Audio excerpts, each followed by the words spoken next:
नमस्कार प्रिय छात्र छात्री Gour Banga university political science major 6 paper suggestion दिच्छी 4th सेमिस्टार फाइनल साजेशन। तो देखो मेन साजेशन पढ़ले तो अवश्य कमन आसबे किन्तु फाइनल साजेशन दिए दिच्छी भालो करे पढ़बे। मॉडल 1 एर जोन्नो आमी दिच्छी एखन साजेशन मॉडल 1 मॉडल 2 जा आछे सबकटाई दिच्छी। प्रथमे मॉडल 1 एर आलोचना करा हबे। তাহলে মডেল 1 থেকে মান 15 এর জন্য পড়বে সবচেয়ে গুরুত্বপূর্ণ। এমনিতে প্রত্যেকটা কোশ্চেনই গুরুত্বপূর্ণ কিন্তু ফাইনাল সাজেশনে যেগুলো আমি রাখছি সেটা হচ্ছে 2 নম্বরটা আবুল ফজলের রাজতন্ত্র সম্পর্কে ধারণাটি বিশ্লেষণ করো।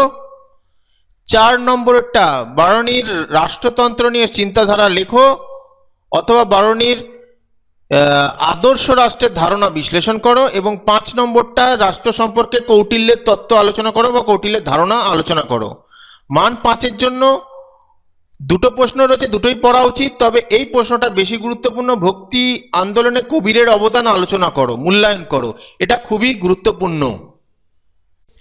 মডেল 2 থেকে মান 15 এর জন্য পড়বে রাজা রামমোহন রায়ের এটা চিন্তার স্বাধীনতা ও সামাজিক ন্যায় সম্পর্কে রাজা রামমোহন রায়ের মতবাদ বিস্তারিত আলোচনা করো।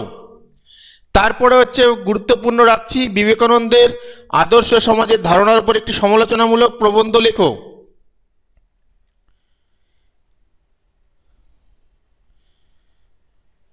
নেক্সট যেটা থাকবে এই প্রশ্নটা নারীবাদী চিন্তা ও কর্মের পথপ্রদর্শক হিসেবে পণ্ডিতা রামাবাই এর ভূমিকার মূল্যায়ন করো। এবার মান 5 এর জন্য মাত্র দুটো প্রশ্ন আছে, আমি চাই তোমরা দুটো প্রশ্নই মুখস্থ করে ফেলো। এটা তো তোমাদের মান 10এই দেওয়া হয়েছে, একটা তাহলে মান 5 এর জন্য এটা পড়তে পারো। জেন্ডার প্রসঙ্গে পণ্ডিতা রামাবাই এর ধারণাটি ব্যাখ্যা করো।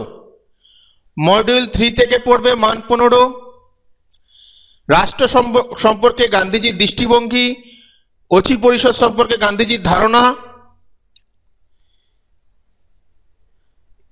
এবং আম্বেদকর সামাজিক সংস্কার বিষয়ে আম্বেদকরের দৃষ্টিভঙ্গি বিশ্লেষণ করো।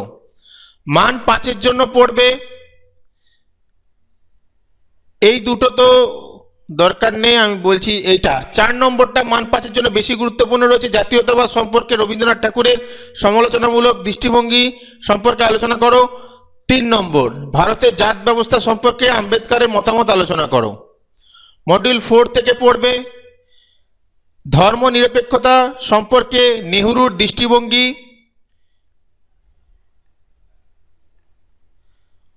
তারপরে হচ্ছে 3 নম্বর সাভারকারের হিন্দু জাতীয়তাবাদের উপর ধারণার একটি টিকা লেখো।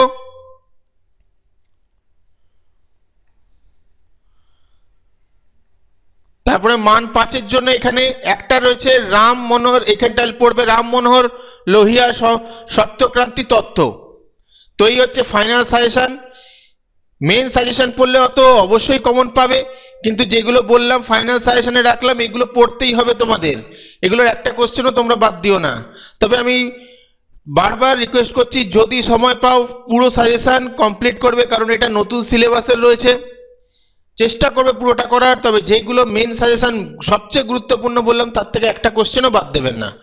ভিডিওটা ভালো লাগলে লাইক কমেন্ট শেয়ার করে দিও।